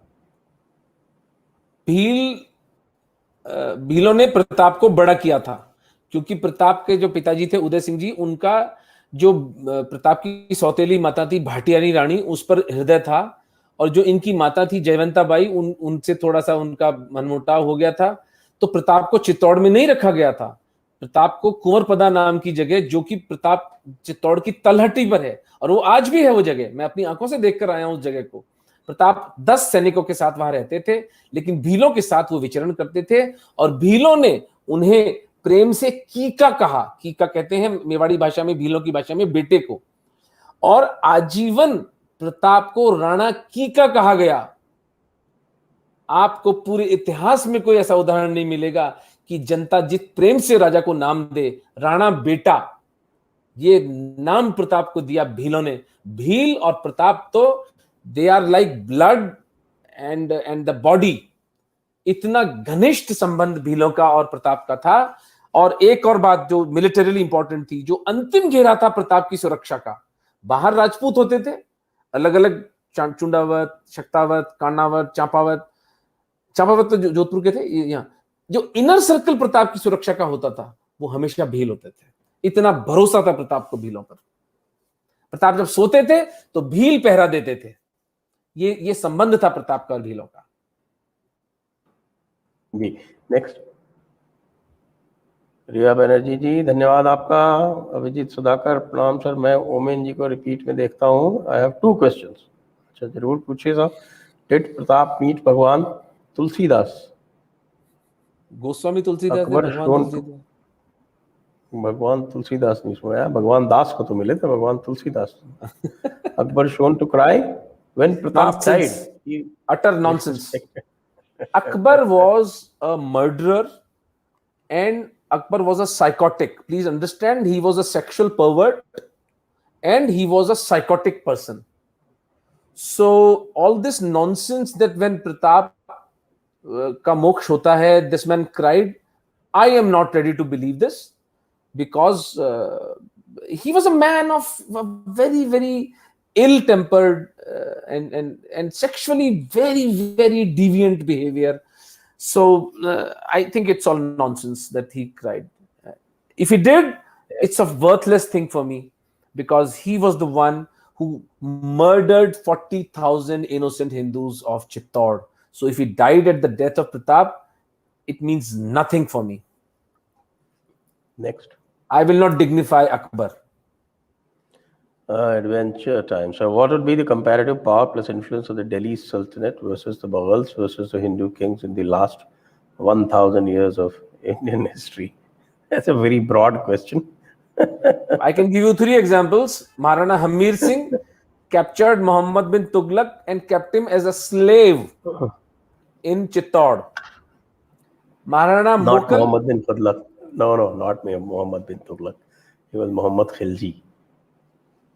नहीं सर, महमूद खिलजी तो मालवा के बाद में सुल्तान था। उसको कैप्चर किया था वो है, it is there. Mahmud Khilji को सांगा ने कैप्चर किया था सर, और कुंभा ने कैप्चर किया था। हाँ, तो कुंभा ने कैप्चर करके उसको 6 महीने तक रखा अपना। मैं हमीर सिंह की बात कर रहा हूँ, हमीर सिंह, मैं महाराणा हमीर सिंह जी की बात कर रहा हूँ। ये दिल्ली सल्तनत का तुगलक जो था, उसको 6 महीने अपने यहाँ कैद रखा था, और फिर तुगलक ने 1 लाख स्वर्ण मुद्राएं, 5000 घोड़े और पूरा राजस्थान और सिंध के राइट्स जब हमीर सिंह जी को दिए, तब उसको छोड़ा था उन्होंने। दूसरा, कुंभा ने महमूद खिलजी को पकड़ा था, मालवा के सुल्तान को, और उसको छोड़ा था। और फिर मोकल थे जिन्होंने फिरोज शाह तुगलक को गिरफ्तार किया था। ये दिल्ली सल्तनत है जी आपकी, जो जी धक्के खाती हमारे मेवाड़ के महाराणा उनको गिरफ्तार करके रखते थे, जिनका नाम मिटा दिया गया है। दिल्ली सल्तनत से बड़ा कोई झूठ नहीं है इन लुटेरों की जमात को सल्तनत बताना, क्योंकि अगर ये सल्तनत होती तो टॉड उसको सल्तनत लिखते ना। टॉड ने कोई सल्तनत वल्तनत का जिक्र नहीं किया कहीं भी, बल्कि व्यंग उड़ाते हुए टॉड लिखते हैं कि 200 साल के अंदर कोई 24 राजा निकले, जिनमें एक वो रजिया सुल्तान भी थी। और उसी समय में मेवाड़ के 11 राजा निकले 200 वर्ष के कालखंड में, वहां 24 निकल गए, क्योंकि वो खून खराबा, वो जो खिलाफत जो अरेबिया में हुई थी मोहम्मद के मरने के बाद, वो चीज यहां रिपीट हो रही थी। डिथ्रोनमेंट, मर्डर्स, उसको चेज करके बाहर निकालना, वो सब चल रहा था। ये गुलाम वंश, सैयद वंश, लोधी वंश, ये काय के वंश थे। इब्राहिम लोधी को 2 जगह पर पराजित किया महाराणा सांगा ने, खतौली के युद्ध में और बकरौल एक कोई युद्ध था। ये अगला चलते हैं नेक्स्ट। ये धर्म युद्ध है, धर्म और अधर्म की लड़ाई है। प्रणाम सभी को, धन्यवाद आपको, बहुत बहुत धन्यवाद। हिरेन जी, अरे संजय सर बोलने दीजिए, सत्य सुन को कानों में मधुरता खुल रही है। धन्यवाद कविराज। मुझे कविराज जीवन में पहली बार किसी ने कहा है। अच्छा, गढ़वी है, ये तो खुद कविराज है, गुजरात के चारण है। ठीक है, वेरी गुड वंश, धन्यवाद। Akshit Rao, if Rana Pratap won Haldigari, then from whom did he recover the forts after the Battle of Diver? Yes, the Diver was not a fort; it was a thana, and it was a big thana because it was the entry point of Mewar. Pratap recovered every inch of Mewar except Chittor after the Battle of Diver. Kumbhalgarh had fallen into the hands of Shahbaz Khan. As I said, 40 wars were fought between 1576 and 1583, and neither Akbar nor Pratap could rest before that. But 1583, after Bahman Shah came to Pratap with 35 to 40 lakh rupees golden coins, and Pratap was able to raise an army of 25,000 Mewar warriors and war generals like Bahman Shah, Tara Shah, his own son Amar Singh and Shakti Singh besides him, and they ran a campaign for 3-4 days in which Diver जो थाना था वो लिया गया। उसके बाद Pratap left में कुंभलगढ़ चले गए। कुंभलगढ़ में मुगल सेना भाग गई, वहां पर कोई रेजिस्टेंस नहीं मिली प्रताप को, और उस मार्ग में जाते हुए बहलोल खान का वध करते हैं प्रताप। और अमर सिंह जी दिवेर से दाईं तरफ आमेर चले जाते हैं, वहां अब्दुल्ला नाम के एक दुर्दांत हत्यारे को, सैनिक को, मुगल सैनिक को वो हत्या करते हैं, और फिर वो दोनों पीछे से होकर उदयपुर आके मिलते हैं। इस तरह पूरा मेवाड़ प्रताप 1583 में अपने हस्तगत कर लेते हैं, और 1597 15 साल तक अकबर की हिम्मत नहीं होती कि वो उस पूरे मेवाड़ रीजन पर कहीं पर वो अटैक करे। हाँ, चित्तौड़ हम नहीं जीत पाए थे, चित्तौड़ कभी भी प्रताप अपनी जीत में, और इस बात का क्लेश उनको रहा, और उनकी शपथ थी कि वो जीवन में जब तक चित्तौड़ नहीं जीतेंगे वो जीवन पर्यंत धरती पर सोएंगे। उस महापुरुष ने अपना देह त्याग भी धरती पर ही किया था। जी next, Omendra ji, what are suggested books on Rajputana history? I think Veer Vinod for Mewar history, and Todd, definitely Todd is brilliant the way he has documented entire Marwar, Durga Das Rathod जी की हिस्ट्री है। और हीरचंद ओझा, Dr. L.P. Mathur has written some very nice books on Rajasthan history. Gopi Chand Sharma का तो मेरे को अभी कुछ पता चला है, उन्होंने कंट्रोवर्शियल बातें कुछ लिखी थी, but I think Hirchand Ojha, Rajendra Shankar Bhatt has written very nice books on Kumbha, Raj Singh ji and Akbar and Pratap and शहनशाह अकबर करके पूरी उनकी किताब है एक, मैं अगर आपको दिखाऊं तो राजेंद्र शंकर भट्ट की, ये मेवाड़ के महाराणा और शहनशाह अकबर, ये बहुत पुरानी किताब मेरे को कहीं से मिली थी, He was in a इनको राजेंद्र शेखर इनको भट्ट कौन सी सुलभ हो सकती है वो बताएं, इनको जो सुलभ हो। ये मिल जाएगी आपको, ये मिल जाएगी। इनकी पुस्तक अभी मैंने महाराणा राज सिंह जी और महाराणा कुंभा की पुस्तक इनकी मैंने राजेंद्र शंकर भट्ट की लिखी हुई मंगवाई है। राजेंद्र शंकर भट्ट की किताब आपको किसी भी बुक स्टोर पे मिल जाएगी। नेक्स्ट, ओमेन जी प्रणाम। विलास जी पूछ रहे हैं, thank you for telling true history. Mewar के राजपूत आज के हिंदू के लिए प्रेरणा है, हिंदू उनके राह पर चलें, ये समय की मांग है। धन्य है भैया वो धरती और धन्य है वो लोग जिन्होंने 1000 वर्षों तक, 1 सहस्त्र वर्षों तक इन मलेच्छों से सीधी टक्कर ली। There was times जब कुछ नहीं था। महाराणा हमीर सिंह की कहानी कभी मैंने अभी रिकॉर्ड की है, मैं आपको भेज दूंगा, पुस्तक में पढ़िएगा। From the brink of extinction, बर्बादी की कगार पर ये राणा वापस इस राज्य को पुनर्जीवित किया इन लोगों ने। ये कोई देव पुरुष थे, ये कोई साधारण मनुष्य नहीं थे। इनसे प्रेरणा लेना हमारे जीवन को धन्य कर देगा। अवश्य आपकी बात में तथ्य है कि हमें इनकी, और मेवाड़ की जनता जिसने पग पग इनका साथ दिया। स्कॉर्च्ड अर्थ पॉलिसी कहना बहुत आसान है, जरा गांव के गांव खाली करके दिखाइए। उन पहाड़ों पर चढ़ना, छोटे छोटे बच्चे, कोई विकलांग भी होंगे, बूढ़े भी होंगे, 5-5 साल तक सिर्फ अंजीर के फल खाकर जीवित रहना, लेकिन अपने महाराणा पर इतनी श्रद्धा कि अपनी स्वतंत्रता के प्रति इतना प्रेम कि उस सारे कष्ट को वो सह गई मेवाड़ की जनता, और 1 सहस्त्र वर्षों तक इन मलेच्छों के टोले के आगे सर नहीं झुकाया। और उस यशोगान को हमारे इन नीच इतिहासकारों ने, इन्होंने दे हैव इरेज्ड इट। उन महापुरुषों का श्राप इन सबको लगेगा, ये कभी चैन से नहीं जी पाएंगे।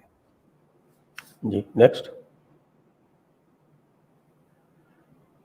Singh sir, Maharana Pratap and his brother's relationship. Is it true that Bundi king was in love with and pursued Patyani Maharani of Maharana Uday? देखिए, as far as the relationship with his brothers concerned, मैं मानता हूं कि, और मैंने प्रयास भी किया है, पुस्तक में मैंने लिखा भी है इस बात को, कि शक्ति सिंह जी प्रताप के भेजे हुए एक जासूस थे।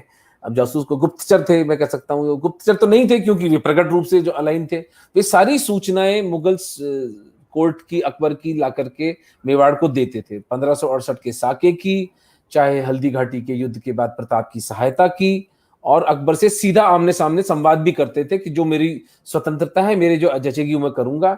और 1583 में दिवेर की लड़ाई में कंधे से कंधा मिलाकर लड़े थे।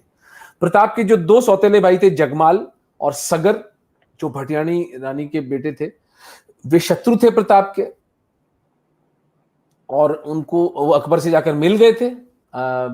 जगमाल ने जहाजपुर की उसको जागीर दी अकबर ने, और उसका अंत 1582 में सुल्तान नाम के राजा जो थे सिरोही आबू के, उन्होंने उसकी हत्या करके, और वो खतरा टाला प्रताप के सर से। सगर को जहांगीर ने प्रताप के देहांत के बाद, अकबर के देहांत के बाद, मेवाड़ का, चित्तौड़ का महाराणा बना के भेजा। वो 4-5 साल वहां रहा, लेकिन मेवाड़ की जनता ने उसे कभी स्वीकार नहीं किया, और अंत में उसने जहांगीर के कोर्ट में जाकर अपनी तलवार से अपनी गर्दन काटकर आत्महत्या की थी। ये प्रताप के भाइयों की कहानी है। और बूंदी की जो कहानी है वो मुझे उसका कुछ पता नहीं है मुझे कि किसी से प्रेम। गोपाल अग्रवाल, धन्यवाद जी गोपाल जी। वरुण शर्मा, प्रणाम सभी को। सर, मुगल एम्पायर का मैप और दिल्ली सल्तनत का मैप पूरे इंडिया को दिखाते हैं, ये सच था क्या? सफेद झूठ था, सफेद झूठ। अगर आप गूगल करें तुगलक की एम्पायर को, तो मोहम्मद बिन तुगलक को महाराणा हमीर सिंह 6 महीने अपने यहाँ कैद करके रखते हैं, लेकिन इस बात का कोई उल्लेख नहीं मिलता है। और अगर आप उसको मैप को देखेंगे, मैं वो उसको मोबाइल पे उस मैप को निकालने की चेष्टा कर रहा हूँ, पिछली बार तो शायद हमने दिखाया भी था वो। उसमें 2 बड़ी बड़ी मेजर जो ब्लंडर्स हैं। एक तो आप मेवाड़ का कोई उसमें जिक्र तक नहीं हो रहा है, वो पूरा का पूरा क्लीन स्वीप, अफगानिस्तान से लेके तमिलनाडु तक ये रहा, देखिए, ये पता नहीं मैं दिखा पाऊंगा आपको। ये तुगलक की रेन है। मैंने ये इसको ब्लैक से मार्क किया हुआ है, ये मेवाड़, और एक नीचे विजयनगर किंगडम ये तो गलत है, काफी कुछ गलत है इसमें। है सर। खैर चलिए, ये हमारा सब्जेक्ट नहीं आज का, आगे चलते हैं, बहुत सारे प्रश्न हैं फिर रह जाएंगे। ओके सॉरी, मैंने कहा कि वो जो मैप्स दिखाए जाते हैं वो झूठ है, बिल्कुल। डीपीएस जादौन गाड़िया लोहार समाज का भी उल्लेख सम्मान जरूरी है। आज भी महाराणा जी के साथ जो कसम खाई थी वो निभा रहे हैं। अब भी वो सड़कों पर ही रहते हैं, घर नहीं बनाते। इनका इतिहास जानने के बाद इन पर गर्व की अनुभूति हुई। वंदनीय है, वंदनीय है। और आप चित्तौड़ किले में जब प्रवेश करेंगे तो उसमें प्रवेश पे वो पट लिखा हुआ है जहां पर इन गढ़ूले लोहारों की शपथ है कि हम भी तब तक, वो शायद दूसरे साके के समय इन लोगों ने वो शपथ ली थी जब कर्मावती जो थी वो उनका जौहर हुआ था। Next, Jigar engineer, where is Rana ji real body armour and sword? Udaipur के म्यूजियम में है, आप कभी भी जाके उसके दर्शन कर सकते हैं। और मैं उसी के आधार पर कहता हूं कि प्रताप 7 फुट 5 इंच के नहीं थे, लगभग 6 और 7 फुट के बीच उनकी हाइट थी। Chaitanya Singh sir, who is the best Maharana according to you? Is Rana Kumbha और Rana Pratap? Is it true that Sanga missed spear to Babur by 1 centimeter? If you ask me, the best is Hamir Singh and Pratap, because both of them recovered Mewar from the brink of extinction. If you read Hamir's story, he had gone to do Jal Samadhi in Dwarika because he was unable to recover Chittor from Muhammad bin Tughlaq and Maldev of Jalore. But then he meets a Charani lady, Barwadi Devi, who gives him some 500 horses and a lot of money, and then he recovers. Same happened with Pratap, that from a nadir, from a low point of civilization, Pratap alone stood. See, you have to understand, if Pratap would have capitulated, there was nobody to stop Akbar, and this nation would have been Islamized. Kumbha inherited a very powerful kingdom because he was Hamir's third or fourth generation. His father was Mokal, Mokal's father Lakha, his father Kheta, and then his father Hamir Singh. They were all 5 kings who had made Mewar plush with funds. So Kumbha was not facing any crisis of funds. Kumbha was a genius, no doubt about that. But in terms of valor and civilizationally, I would place Hamir and Pratap at the same level, and they were the 2 most critical Maharanas. Next, अमर चित्र कथा में अभिजीत सुधाकर, अमर चित्र कथा में पढ़ा था राणा तुलसीदास से मिले। तुलसीदास जी कहते हैं कि राणा को मदद मिलेगा और भामाशाह उन्हें पैसे देते हैं। मैंने कहीं पढ़ा नहीं है महाराणा प्रताप का तुलसीदास जी से, अनलेस तुलसीदास जी आए हों मेवाड़, मुझे नहीं पता, क्योंकि महाराणा तो नहीं गए थे दिल्ली। नहीं, तुलसीदास जी तो दिल्ली में थे ही नहीं, वो तो मतलब बनारस काशी में थे। बनारस काशी में थे। प्रताप का जाने का वर्णन कहीं मिलता नहीं है सर। काशी का, हाँ, मुझे भी नहीं, मैंने नहीं सुना कभी प्रताप काशी गया। निनाद क्षीरसागर, राणा प्रताप और अकबर का डीएनए सेम था।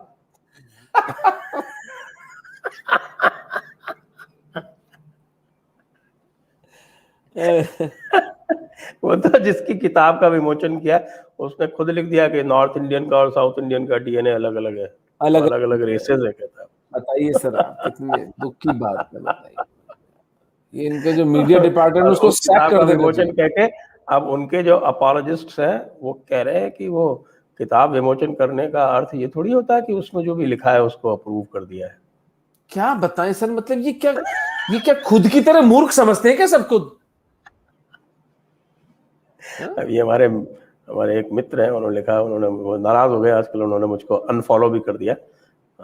संघ के आधिकारिक प्रवक्ता की तरह रहते हैं, तो ये उनका कथन है ऑफिशियल, आप ट्विटर पे जाके देख सकते हैं।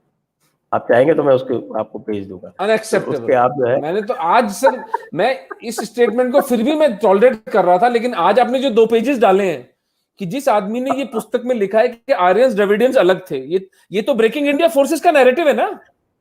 तो राजीव मल्होत्रा पागल है जो बेचारे इतने सालों से लड़ रहे हैं। संजय दीक्षित, ओमेंद्र रत्नू, तो इनका दिमाग खराब है। अच्छा, वो और वो वही सज्जन जो है ब्रेकिंग इंडिया पे डिस्कशन भी कर रहे हैं अपनी यूट्यूब चैनल पे है। क्या बताएं। How Rajput are in south India, Thakur Rohit Jayraj Singh. I mean देखिए, महाराणा हमीर सिंह जी के जो चाचा थे अभय सिंह जी, उन्होंने उनको राजा बनाया था।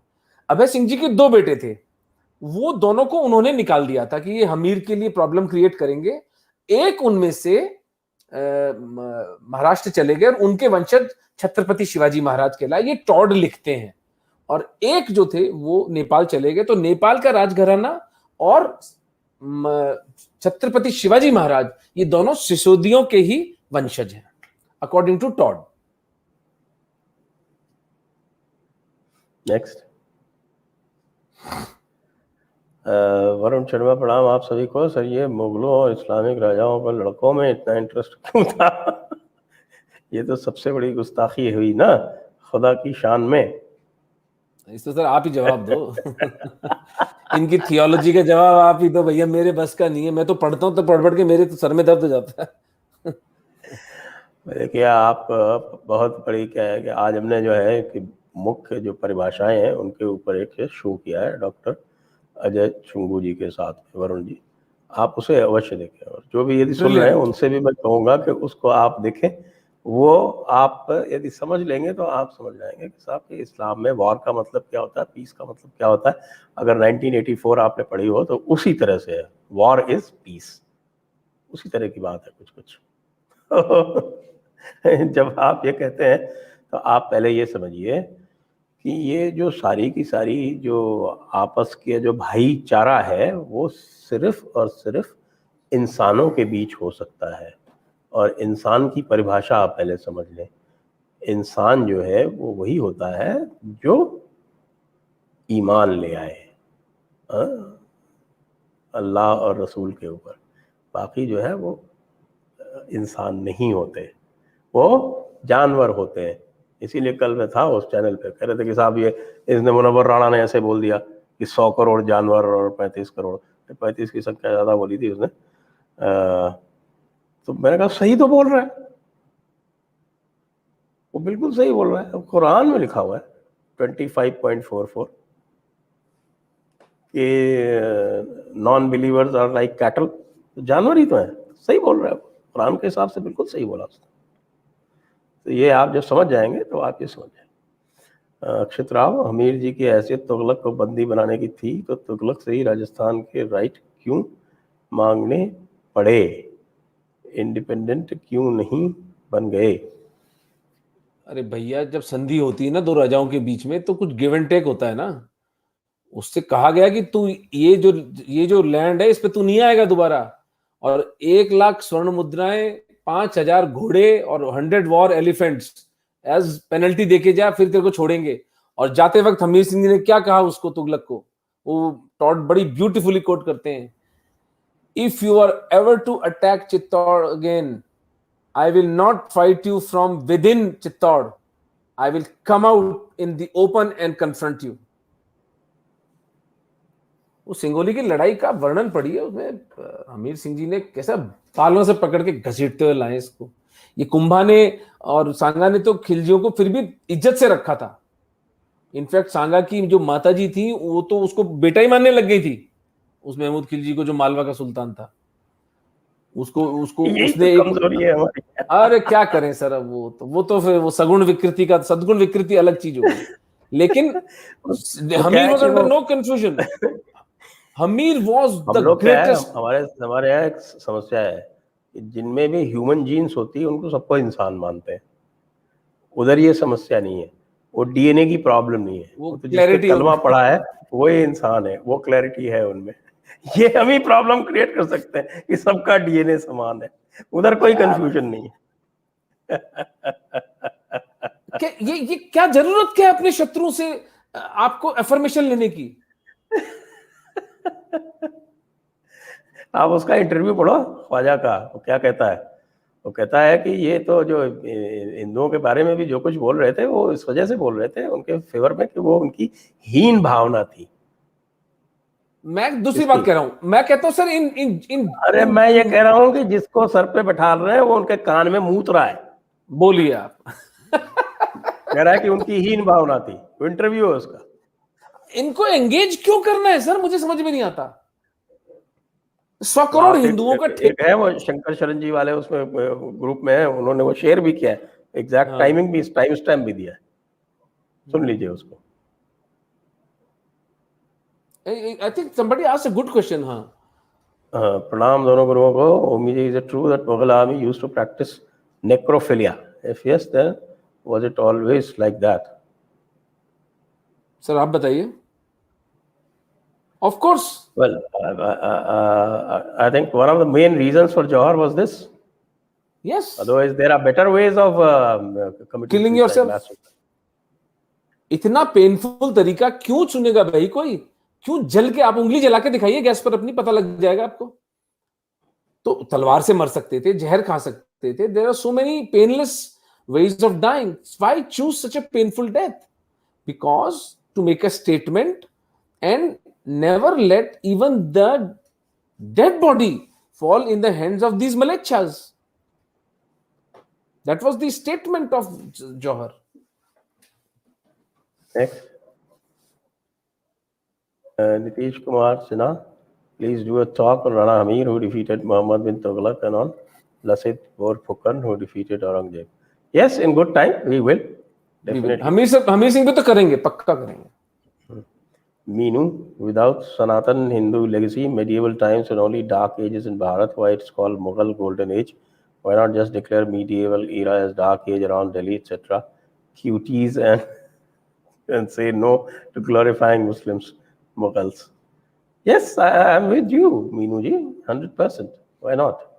Absolutely. That's what we're trying here. That's what we're trying to say and tell the Hindus, that it was a glorious time for Hindus. We were fighting the most vile and hideous enemy of humanity with full might, and we won.